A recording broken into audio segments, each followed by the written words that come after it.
নমস্কাৰ। আজিৰ এই ভিডিঅ'টো মই আপোনালোকৰ পৰা আশীৰ্বাদ বিচাৰি তৈয়াৰ কৰিছোঁ, কাৰণ আজি হৈছে আমাৰ বিবাহ বাৰ্ষিকী। আমাৰ বিবাহৰ 14 বছৰ হ'ল, কিন্তু আপোনালোকে জানেনে যে মই খুব আচলতে কম বয়সতে বিয়া পাতিছিলোঁ। মই আৰু মোৰ পত্নীৰ বয়স সমানেই, একেলগে আমি স্কুলতে পঢ়া, আপোনালোকে গমেই পাইছে কথাটো। গতিকে আমি 21 বছৰ বয়সতে বিয়া পাতিব লগা হৈছিলে কিবা এটা বিশেষ কাৰণত। বাৰু যি কি নহওক, আজি আমাৰ বিবাহৰ 14 বছৰ হৈ গ'ল। আৰু মই জানো যে আপোনালোক যিসকল জ্যেষ্ঠসকলে মোক যথেষ্ট মৰম কৰে, আৰু যিসকল কনিষ্ঠ বা সমনীয়া তেওঁলোকে বহুতে মোক শ্ৰদ্ধা কৰে, ভক্তি কৰে, বা আপোনালোকে মোক ভাল পায়, মৰম কৰে।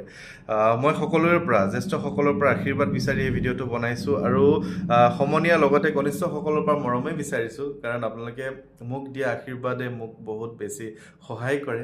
আৰু এটা কথা জানেনে, মানুহে মানুহক দিব পৰা একমাত্ৰ বস্তুটোৱে হৈছে যে আশীৰ্বাদ। আশীৰ্বাদ এনেকুৱা এক শক্তি যে আপুনি বেলেগ একো কৰি দিব নালাগে, আপোনাৰ ভাল হওক বুলি যে কয়, আপুনি যে মোক যে শুভেচ্ছা দিয়ে, আজি যে বিবাহ বাৰ্ষিকীৰ শুভেচ্ছা আপোনালোকে দিছে ইতিমধ্যে বহুতে, এইখিনিয়ে হৈছে সকলোকে দিব পৰা এটা বহুত ডাঙৰ আশীৰ্বাদ। গতিকে মই পুনৰবাৰ আশীৰ্বাদ বিচাৰিহে ভিডিঅ'টো তৈয়াৰ কৰিছোঁ। আৰু আজি আমি কোনো মন্দিৰ বা তেনেকুৱা ভগৱানৰ ওচৰত যাব পৰা নাই, কাৰণ এইটোৱে যে পত্নী যিহেতু চাকৰিয়াল।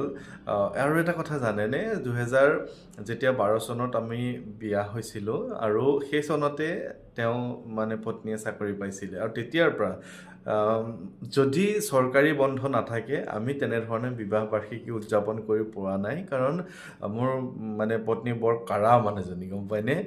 কেতিয়াও স্কুল ক্ষতি নকৰে বা তেনেধৰণৰ নিজৰ ডিউটি কেতিয়াও ক্ষতি কৰিব নিবিচাৰে। একেবাৰে খুব বেছি কিবা এটা অসুবিধা হ'লেহে ছুটি লয়, আৰু কোনো কাৰণে তেওঁ জন্মদিন, বিবাহ বাৰ্ষিকী বা তেনেকুৱা ঘৰত কিবা অনুষ্ঠান থাকিলেও তেওঁ ছুটি নলয়। আজি তেওঁ স্কুললৈ গ'ল। মই মোৰ ভগৱানজনৰ ওচৰত মই প্ৰাৰ্থনা জনাইছোঁ যাতে আমাক কুশলে কল্যাণে ৰাখে। আপোনালোকৰ পৰা আশীৰ্বাদ বিচাৰি ভিডিঅ'টো বনাইছোঁ। আপোনালোকে আশীৰ্বাদ দিব, আপোনালোকে আমাৰ ভৱিষ্যত উজ্জ্বল হোৱাৰ লগতে গোটেই জীৱনটো যাতে কুশলে কল্যাণে থাকিব পাৰোঁ, কোনো ধৰণৰ বিপদ আপদ নোহোৱাকৈ যাতে আমি কটাব পাৰোঁ, সদায় যাতে এনেধৰণে থাকিব পাৰোঁ দুয়োটাৰ বাবে আপোনালোকে আমাক সদায় আশীৰ্বাদ দি আহিছে, আৰু ভৱিষ্যতেও দিব বুলি মই জানো। আৰু বৰ্তমান মই মোৰ নিজৰ যি গোসাঁই স্থান, আৰু এটা কথা কওঁ যে মোৰ এই যিটো আপোনালোক আহিবৰ বাবে, বহিবৰ বাবে কোঠালি নিৰ্মাণ কৰিছোঁ, এই কোঠালিটো এটা মন্দিৰতকৈ কিন্তু কোনো গুণে কম নহয়।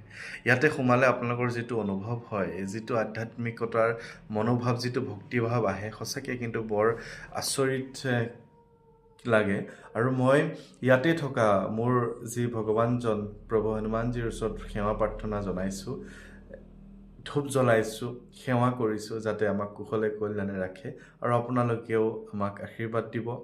আৰু সেয়াই, আৰু সকলোকে মই ধন্যবাদ জ্ঞাপন কৰিছোঁ। ইতিমধ্যে ফেচবুকত বহুতজনে আশীৰ্বাদ দিছে, বহুতজনে শুভেচ্ছা জনাইছে। পুনৰবাৰ সকলোকে মই ধন্যবাদ জ্ঞাপন কৰিছোঁ। সকলো ভালে কুশলে থাকিব, লগতে আমিও যাতে ভালে কুশলে থাকোঁ তাৰ বাবে আশীৰ্বাদ কৰিব। ধন্যবাদ।